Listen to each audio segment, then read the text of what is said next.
Coastal communities rely on beach replenishment, but tonight we ask whether it is sustainable and for how long we can keep the beautiful coast going. As Sussex County Bureau Chief Evan Kozloff reports, without the process of beach replenishment, the way of life at beaches would simply not be possible. A young boy makes an acrobatic catch on the beach. His sister makes one of her own.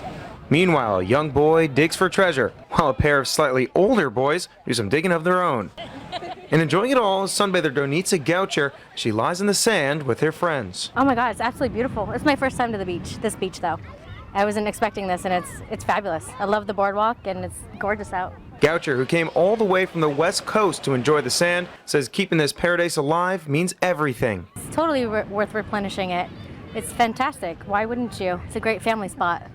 But long before tourists like her came around, geologists like Tony Pratt from the Department of Natural Resources were hard at work. He describes our fundamental problem. We have decided as human beings to put permanent buildings on what is really basically an impermanent landform. It's moving constantly, and we expect it to behave the way we want it to behave. So that's really the conundrum. Each year, these waves eat away at 3 feet of the coastline. And because of this constant, relentless erosion, he says the state is forced to dump more and more sand every couple of years.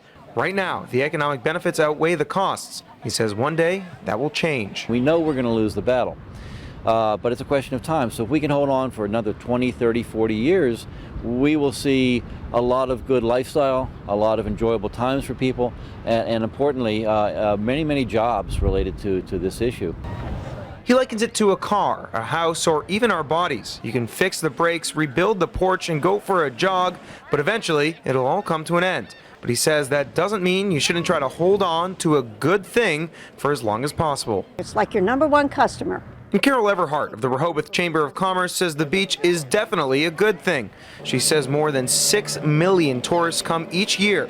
In a conservative estimate, she says these tourists spend about $150 per visit. Do some quick math, and that comes out to $900 million in cash flow each year. And to the state, it's with a B. It's within the billions.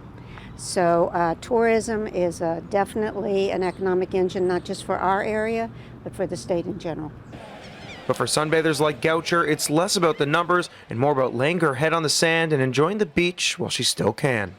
Evan Kozloff, WBOC News.